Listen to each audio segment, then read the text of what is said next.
প্রতিটি মেয়ে হয়তোবা তার স্বামীর কাছে রানী হয়ে থাকতে পারে না, কিন্তু প্রতিটি মেয়ে তার বাবার কাছে রাজকন্যা হয়েই থাকে।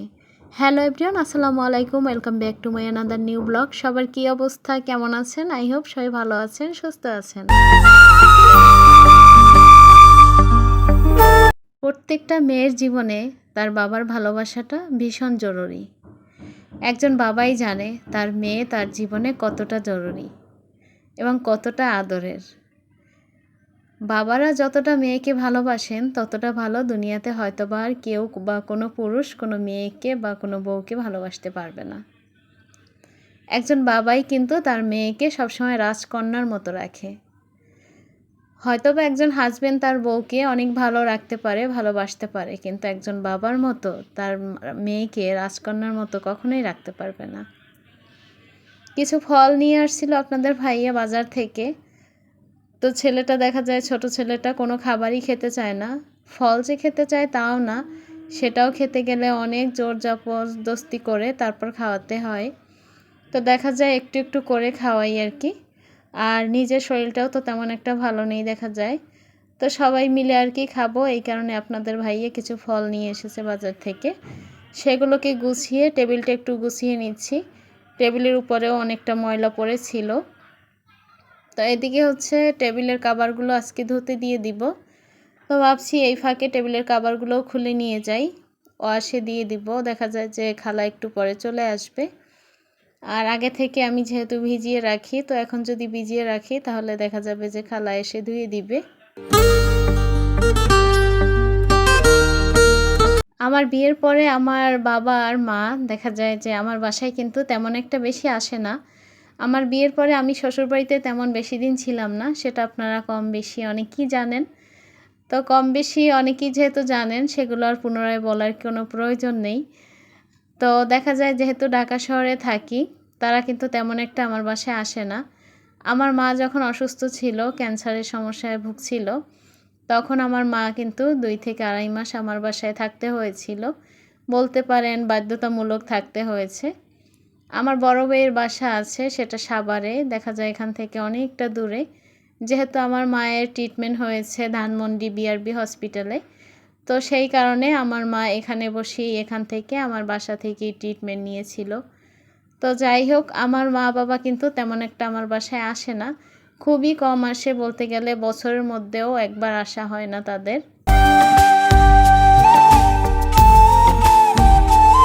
আমার গ্রামে তেমন কিন্তু একটা যাওয়া হয় না, দেখা যায় 2 বছর বা 3 বছর পর পর আমি গ্রামে যাই।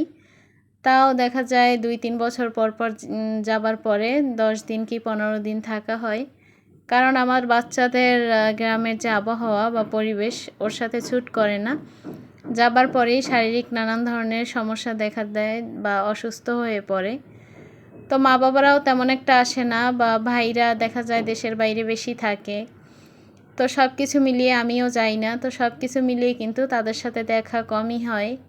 তো মনটা খারাপ লাগে, মাঝে মাঝে ইচ্ছে করে যাই, কিন্তু বাচ্চাদের কথা চিন্তা করে কিন্তু যাওয়া হয় না।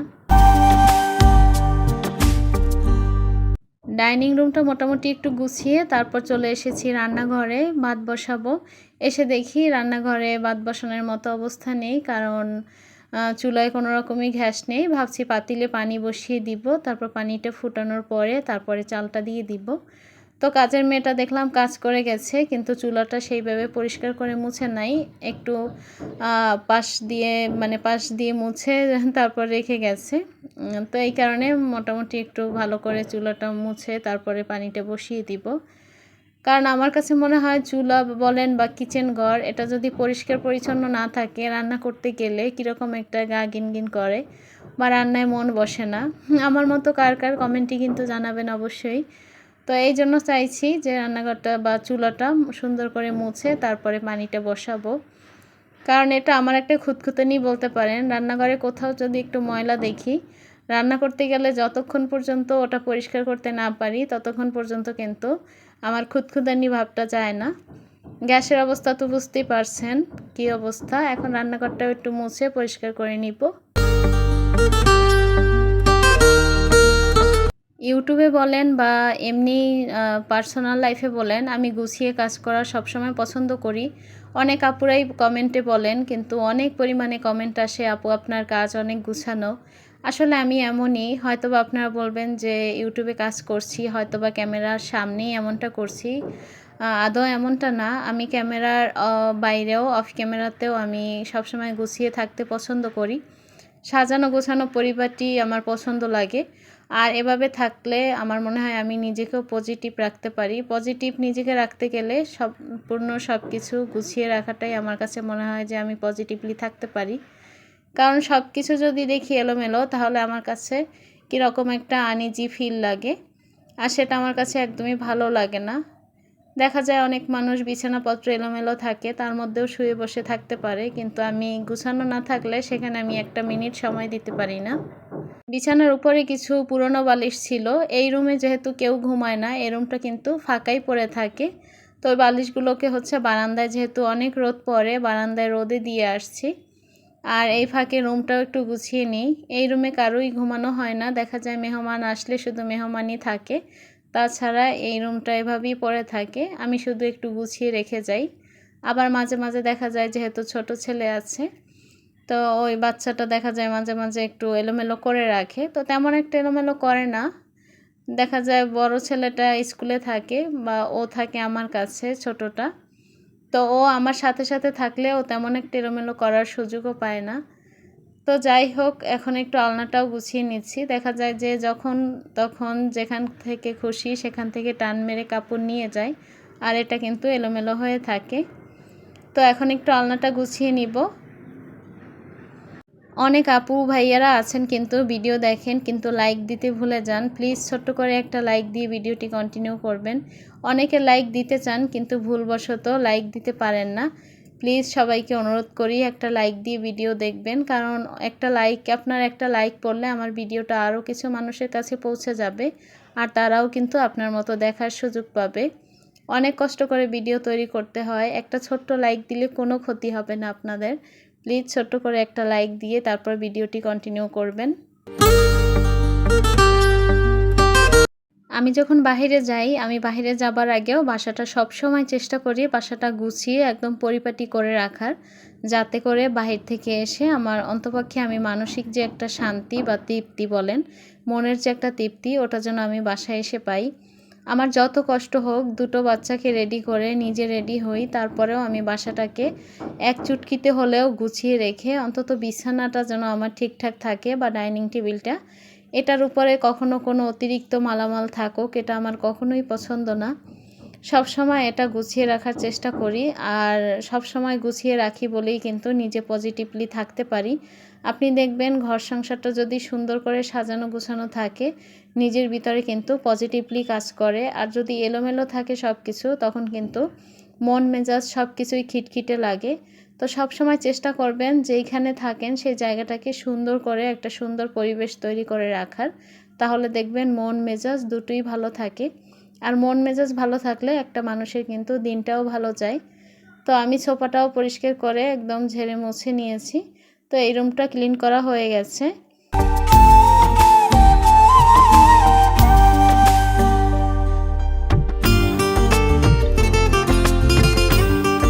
ওই রুমটা ক্লিন করে তারপর চলে এসেছি বেসিংটাও ময়লা হয়েছে। দেখা যায় আমার ছোট ছেলেটা বেসিংটার উপরে অনেক পরিমাণে অত্যাচার করে। এখানে সে চেয়ার বা মরা দিয়ে উঠে নানান ধরনের তার খেলনার জিনিসপাতি ধোয়া মোছা করে, বা এমনিতেও নিজে অনেকবার ব্রাশ করে। দৈনিক যে কতবার সে ব্রাশ করে তার কোনো ঠিক ঠিকানা আমি নিজেও বলতে পারবো না, গুনতেও পারবো না। তো ছোট বাচ্চারা থাকলে এগুলো স্বাভাবিক করবে, এজন্য নিজে কখনো বিরক্ত হই না। আসলে বাচ্চা মানুষ, ও বাসায় বসে একা কী করবে। দেখা যায় ওর বড় ভাইটা স্কুলে থাকে, আপনাদের ভাইয়া তো অফিসেই থাকে। আমি একা মানুষ, ওকে যদি একটু সময় দিই তাহলে দেখা যায় ও একটু ভালো টাইম পাস করতে পারে। তো আমিও তো আমার কাজকর্ম নিয়েই ব্যস্ত থাকি। দেখা যায় ইউটিউবিং নিয়ে ব্যস্ত থাকি, নয়তো রান্নাবান্না নিয়ে, নয়তো দেখা যায় ভিডিও করা নিয়ে ব্যস্ত থাকি। ওকে কিন্তু তেমন একটা সময় আমি দিতে পারি না। তো শেষমেশ ওকে কিন্তু ওর মতো করে ছেড়ে দিই, আর ও লন্ডভন্ড করে সব কিছু কিন্তু একাকার করে ফেলে। আর সবশেষে কিন্তু সেই কাজগুলো আবার আমাকেই করতে হয়। আমি ধৈর্য সহকারে সেই কাজটা করেও ফেলি। তো বেসিং এরিয়াটাতে হারপিক লাগিয়ে চলে এসেছি কতক্ষণ পরে, তারপর পরিষ্কার করে নিব। আর এদিকে ফিল্টারে এসে দেখি পানি নেই, তো এই ফাঁকে ফিল্টারটাতেও পানি দিয়ে দিলাম। দেখা যায় রাত্রিবেলা পানি দিয়ে রাখি সকালবেলা খাবার জন্য, তো গতকালকে রাত্রে শুতে শুতে অনেক দেরি হয়ে গেছিলো, যার কারণে আর দেয়া হয়নি পানি। তো এই পানিটা দিয়ে দিচ্ছি এখন। আর এদিকে এসে দেখি চুলায় যে পাতিল বসিয়ে রেখেছিলাম সেই পাতিলের পানিটাও ফুটে গেছে। তো এখন ভাবছি যে চাল দিয়ে দিই, কারণ এখন যদি চালটা না বসাই দুপুরে খাওয়া দাওয়াটাই তো হবে না। আর এই গ্যাস যে কখন আসবে তার কোনো ঠিক ঠিকানা নেই, কারণ এই চালটা দেবার পরে ভাত হবে, তারপরে আমি তরকারিটা বসাবো। দেখা যায় যে ছোট ছেলেটা টিভি দেখতে ব্যস্ত আছে, এই ফাঁকে আমি রান্নাটা করে ফেলবো। আর কতক্ষণ পর পর এসে ও কিন্তু ডিস্টার্ব করে। তো যাই হোক, চাল দেওয়া পানিটা এখানে তুলে রাখছি, গাছে দেয়া যাবে এই জন্য। বারান্দায় অল্প কিছু গাছ আছে, তেমন কোনো কিছু গাছে ব্যবহার করি না। দেখা যায় চাল ডাল দেওয়া পানি বা মাঝে মাঝে যে অবশিষ্ট রাতে ভাত থাকে ওইটা দেয়া হয় মাঝে মাঝে। সংসার জীবনে একজন মেয়ে মানুষের কিন্তু ধৈর্য অপরিসীম, আর আল্লাহ তাআলা আমাদের কিন্তু সেই ধৈর্য দিয়েই বানিয়েছেন। একজন পুরুষ মানুষের কাজ হচ্ছে ইনকাম করা, বাহির থেকে ইনকাম করে নিয়ে আসবে। আর একজন স্ত্রী মানুষের কাজ হচ্ছে সেই ইনকামটা ধরে রাখা। এটা কিন্তু আমাদের কর্তব্য এবং দায়িত্বের মধ্যে পড়ে। তো যে যত বেশি ধৈর্যশীল হতে পারবেন তার কপালে কিন্তু ততটাই সুখ লেখা থাকবে। সংসারে প্রতিদিন এই যে একটা কাজ, রান্নাবান্না থেকে শুরু করে ঘরের সব কিছু পরিষ্কার করে রাখা, সেই সাথে বাচ্চা কাচ্চা মানুষ করা, বাচ্চা কাচ্চার পড়াশোনা দেখা, সব কিছু কিন্তু একজন মাকেই দেখতে হয়। তো আমি বলবো যে একজন মায়ের থেকে ধৈর্যশীল মনে হয় এই পৃথিবীতে আর কেউ হতে পারে না। তো ওদিকে চালটা দিয়ে এসেছি, আস্তে আস্তে ভাতটা হতে থাক। আর এদিকে বেসিং এরিয়াতে আমি হারপিক দিয়ে গেছিলাম। মাঝখানে কিন্তু আমার সেই যে ছোট ছেলেটা, সে কিন্তু মাঝখানে এসে পানি ছেড়ে সেই হারপিকগুলো সব ধুয়ে নামিয়ে দিয়ে গেছে, আর আমি সেটা কিন্তু কখনো টেরও পাইনি। তো এমনটাই সবসময় করতে থাকে। একটু আগে যেটা বললাম যে আমি যখনই একটু আড়াল হই তখনই সে কিন্তু বেসিংয়ে এসে পানি ধরাধরি করে, আর এটা করতে করতে তার কিন্তু ঠান্ডা কাশি সবগুলোই লেগে যায়। আমরা মেয়েরা সকাল থেকে রাত পর্যন্ত যেই জার্নিটা পোহাই, এটা যদি একজন পুরুষ মানুষ পোহাতো, জানি না সেই পুরুষ মানুষের কী হাল হতো। অনেক কষ্ট করতে হয় একটা সংসারে, তবে আল্লাহ তাআলা একজন মেয়ে মানুষের ভিতরে সেই ধৈর্য শক্তি দিয়ে দিয়েছেন। বাচ্চাদের জন্য মায়েদের মনে এমন মায়া মমতা সৃষ্টি করে দিয়েছেন যাতে বাচ্চাদের উপরে কখনো কোনো হামলা না করতে পারো।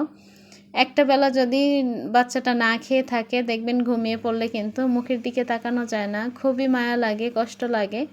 নিজেও খাওয়া যায় না, যে একবেলা রাগ করে না খাইয়ে রাখি এমনটাও করা যায় না।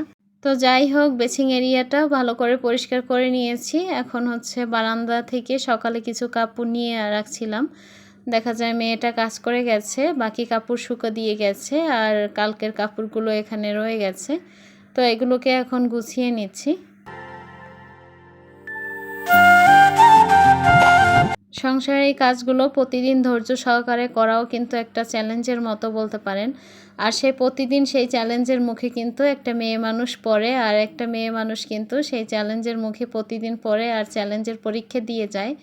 তো এই যে কাপড় ভাঁজ করা বলেন, এটা কিন্তু প্রতিদিনের কাজ। আপনাদের ভিডিওতে হয়তো বা প্রতিদিন শেয়ার করা হয় না, কিন্তু প্রতিদিনই কিন্তু এই কাপড় ভাঁজ করা একবার না অনেকবার করতে হয়। সেই সাথে রান্নাবান্না, বাচ্চা সামলানো, ঘর গুছানো, অনেক কিছুই করতে হয়। তার মধ্য থেকে আপনাদের সাথে ভিডিও শেয়ার করা, সব কিছু মিলিয়ে কিন্তু খুব কষ্ট করে আপনাদের মাঝে ভিডিও আপলোড করি। প্লিজ ছোট্ট করে একটা লাইক দিয়ে দিবেন, লাইক না দিয়ে কেউ ভিডিও দেখবেন না।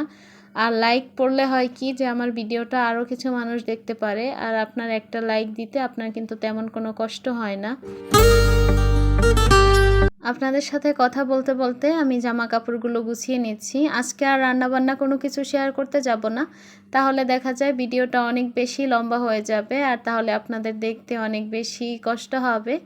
তো যাই হোক, এই ছিল আমার আজকের ব্লগ। আপনাদের সবার সুস্বাস্থ্য এবং দীর্ঘায়ু কামনা করে আজকের ব্লগটি এখানেই শেষ করছি। আল্লাহ হাফিজ, আসসালামু আলাইকুম।